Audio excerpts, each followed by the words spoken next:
Hey guys, yeah, so today I'm going to go over T-spinning. So I have at least two friends who want to learn how to T-spin, and I have one friend who knows how to T-spin already and played Tetris all their life, but they haven't been able to get Tetris Maximus. So I'm gonna just go over T-spinning. So basically, my background is, well, first I'm going to Puyo Puyo Tetris so that I have access to a training mode. I don't have the DLC for Tetris 99, so this is the best place to practice.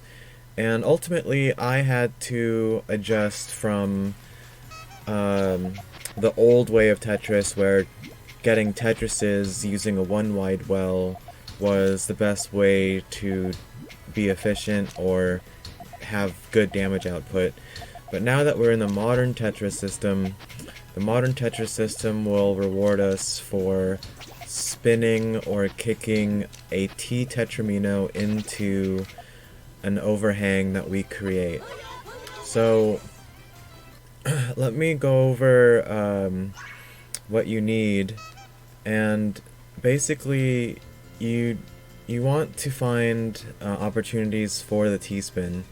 So I do have an opening bag here, and I'm gonna make what's called a BT cannon, and this is going to let me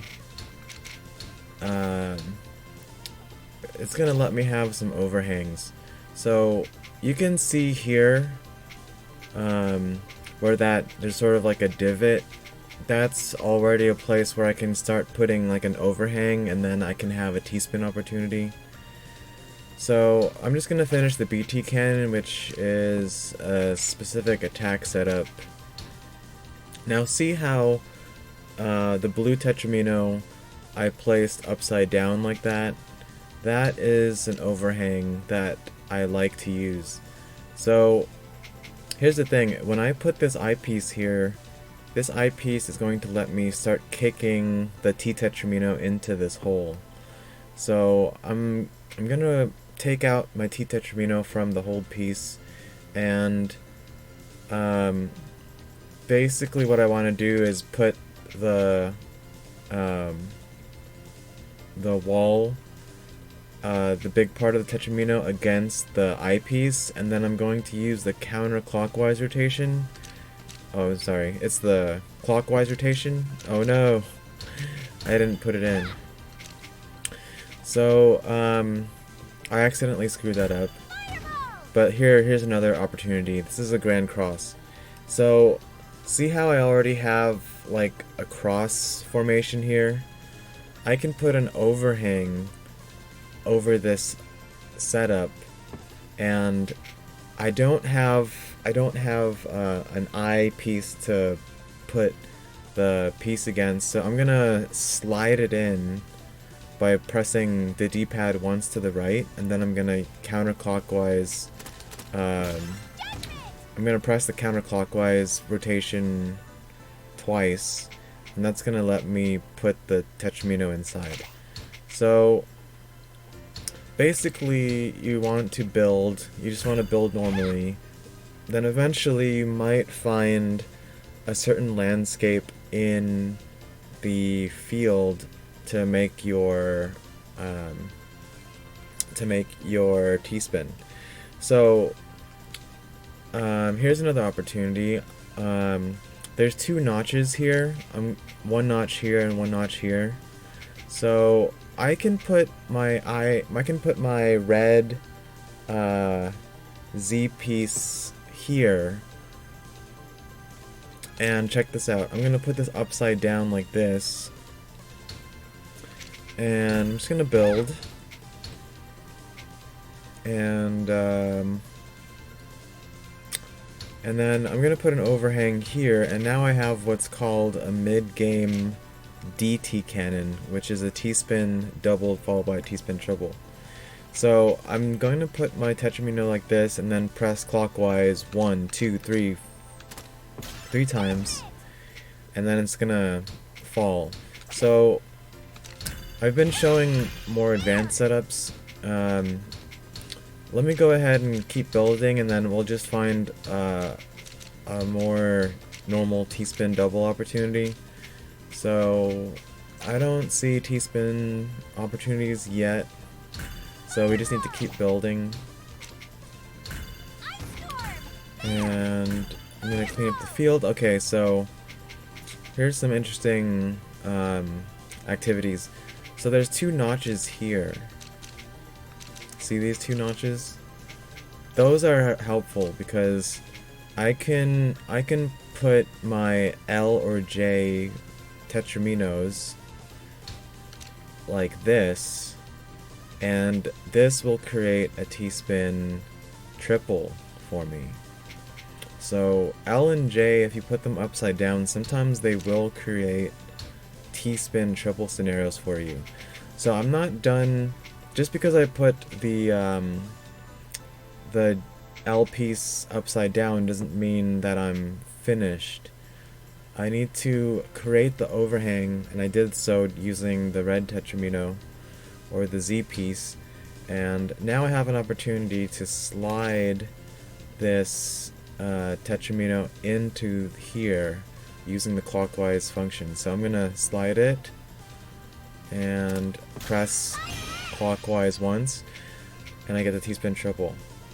Now I already see another T-spin double opportunity, and I'm gonna take advantage of that by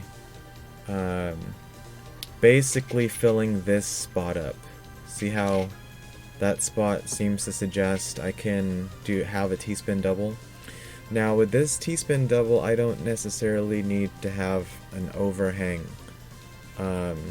So there's 2 ways I can do this. One, I can just press clockwise and let it slide in there.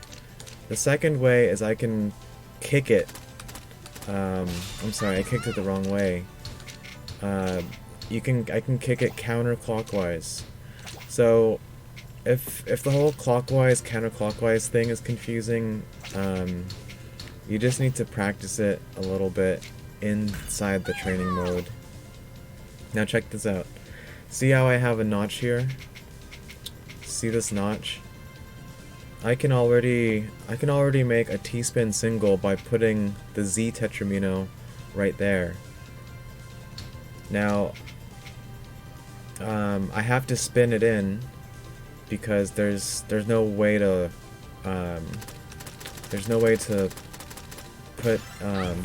kick it in using a wall. So that's a T-spin single. So I think a lot of it has to do with managing the landscape and identifying opportunities in the landscape or in the field to get the T-spin double. So basically I have a 1 wide well here. So since I have a 1 wide well, and I have an L piece coming up, I can put this Z piece upright like this. That will create an overhang. Then I just want to build normally, and if I want to convert this T-spin single into a T-spin double, I'll put the I piece here, and we already see that I can kick this in using the counterclockwise rotation. So using the counterclockwise rotation is just slightly faster. If you're not used to kicking in the tetraminos, you can spin it in, but there are some formations where you cannot just spin it in, you have to kick it in. Now here's an interesting setup. I intentionally put the S piece here, and I created a small hole that looks like a misdrop at first, but really it's functioning as an overhang, which allows me to have a T-spin double. So the circumstance where I would use this is where I'm about to defeat an opponent. My opponent is very high up, and I don't particularly care that I'm creating a small hole in my field, because by putting a small hole in my field, I end up being able to send garbage lines to my opponent sooner. And if the match is going to end right there, I don't particularly care that my field has an extra hole in it, because it would let me win the game. And that applies for Puyo Puyo Tetris, that applies to Tetris 99. So let me start over. And now for this particular opening, I do have an albatross set up. So the albatross just means I put my tetraminos in a certain way, like this, so that I have a hanging T-spin double. The reason why it's called a hanging T-spin double is because the T-spin double is suspended into the air, and now if you look, I have two lines that I can clear, and the albatross requires an early SOZ piece. So I went ahead and did the T-spin double. Sorry if I did that too quickly. But here's another notch that I want you to look at. So this notch here, see how it's protruding like this? This, if you have an L and a J piece, you can automatically create a T-spin triple by putting your L and J pieces upside down. This is really effective. It has good mid-game potential, and many people don't want to use it because it makes your field all messed up afterwards, but if you're against a Tetris player and you do this, it's going to send 6 lines of garbage to them, which is really phenomenal. So a little bit about piece management. Now I held the T tetramino because I want to do the T-spin triple. How it's looking now is when I put this O piece down, I am going to have I've recreated the notch that I found earlier in order to create the T-spin double. So what I'm going to do to be competitive is that I'm going to forfeit getting a T-spin triple on the right hand side. I'm going to take my T tetramino and I'm going to kick it in by putting it against the wall like this, and see how T tetramino is facing that way and the hole is facing the other way. That's why I know I can kick it in clockwise like this. Now, the reason why I forfeited the T-spin triple and instead got the T-spin double is because I can create another T-spin triple here, and there's some tricky things going on here which I'm gonna go over very soon, but bear with me. So I'm gonna put this J tetramino upside down and place it there, and I'll put the O piece here, and now I'm going to do a tuck here. To make sure that my field still remains the same. So practice your tucks. Now here's an interesting thing. I'm eventually going to create an overhang around here. But when I create the overhang, there's a weird notch up here that's going to prevent me from putting the T tetramino in. It's a very common problem. So in order to solve that, I'm going to put the eyepiece here, and this eyepiece is going to allow me to kick the T tetramino into the T-spin triple notch very soon. I need to keep building because I'm waiting for the S tetramino to create the overhang. So I'll put the Z tetramino here, I piece here, and the J piece right here. And now, if you can see it, I'm going to rotate this upwards and create the notch here for the T-spin triple. So when I first learned, I had to go to YouTube and I had to go to the Sega YouTube page, and I had to listen to their explanation of the T-spin. That's what really helped me understand the T-spins. So, now, see how I'm putting this T-tetramino in the opposite direction of the hole? Then I'm gonna kick it in using the counterclockwise button, or B button twice, so 1, 2. So there, I got a T-spin triple. So, I think that covers T-spin doubles. Now here's another notch. See, when I put this O piece in, there's a one wide well, and then there's a bunch of empty space there. So if you can visualize it, you can create the overhang using the piece that I'm holding right now, which is the S piece. So now check this out. I can put the Z piece here, but I still need an overhang. So check this out. I can create the overhang. I could have created the overhang just with the S piece, but I'm showing you here that I can create an overhang using two pieces. So now that I have the overhang, I have the T-spin setup, and I also have a Tetris setup. So I can send a total of 9 lines to someone instantly if I wanted to. The only disadvantage is that when I created the overhang using two pieces, and one of those pieces was the T-tetramino, that means that I cannot initiate the T-spin double until I find the next tetramino, the next T-tetramino. So that postpones my attack into the future slightly, but if you want to do that, that's fine, but if you want, you should try to keep your tetraminos as long as possible so that you can have the attack available.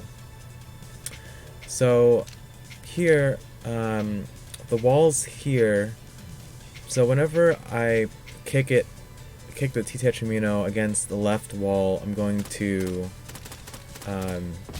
press clockwise, and every time I kick it against the right wall, I'm going to kick it in counterclockwise. So I wish I had a better explanation on why that is, but that's basically, it's just something that you have to memorize and do it in training mode so that you can feel confident that you're doing it. Okay, here's a setup. I have a one wide well, and it was completely flat earlier. Now if I put the T-tetramino like that and the J-tetramino like so, I'm basically getting ready for a DT cannon setup where, again, a DT cannon is a T-spin double and a T-spin triple. So luckily I have an L piece coming up. That L piece is going to let me, I'm just going to burn this here. This L piece is going to be placed upside down, and now look at that. I have a beautiful T-spin double, T-spin triple setup. But again, you don't have to do a T-spin double, T-spin triple. You can, if I don't fill up the left side, I still have two T-spin doubles back to back. So in this scenario, I'm going to slide, I'm going to slide in the T-tetramino. I need to go counterclockwise twice, and then then I press it for a third time. That was a T-spin double. Now this one, see how I'm missing the pieces here? That's okay, because I can still do the same thing, hit the counterclockwise button or the B button, and I will get the T-spin double. So yeah, I've been doing lots of overhang analysis and situational analysis, so I hope you're finding that helpful. The video is getting a little bit long, so I'll just try and close it out. So here I can put the O piece here, and it's already creating a one wide well with some empty space, and I feel more comfortable putting the S piece here, and that creates the overhang, and I'll put the L tetramino here and the I piece here. Now I have a T-spin double. Now, like we said before, if we put it against the left wall, we're going to press the clockwise button, or A, and it should go in automatically. And if you're kicking it in from the right wall, you're going to use the counterclockwise button. Now check this out. I have a Tetris setup here, but I'm gonna intentionally cover my one wide well, and I have a T-spin single setup right now. Now this is a little bit risky because I covered a well and I'm really high up. So this is actually very dangerous, and I didn't check if I had a T-piece in the queue. So my field is really high up, but I somehow got the T-spin double, and I'll just spin it in. Now the reason why this is useful is because basically, if you're just doing a bunch of Tetrises and then you're kind of leveling your field down, it's you can create extra damage output by basically creating a hanging T-spin setup. So here's another overhang. I can put the L piece like that, and I screwed that up. I can salvage it like that, and so now I have T-spin set up. So yeah, I hope you appreciate the analysis here. There's another setup, and whoops, I just spin it in. Here's another setup right here. So T-spin single, and I mean obviously my field is a little bit disorganized, but you get the idea. So yeah, I'll go ahead and end the video here. Maybe I can edit it a little bit, but thanks for watching, and I'll tag my friends in this post so that you can take a look at it. So yep, alright, I'm signing off. See you later.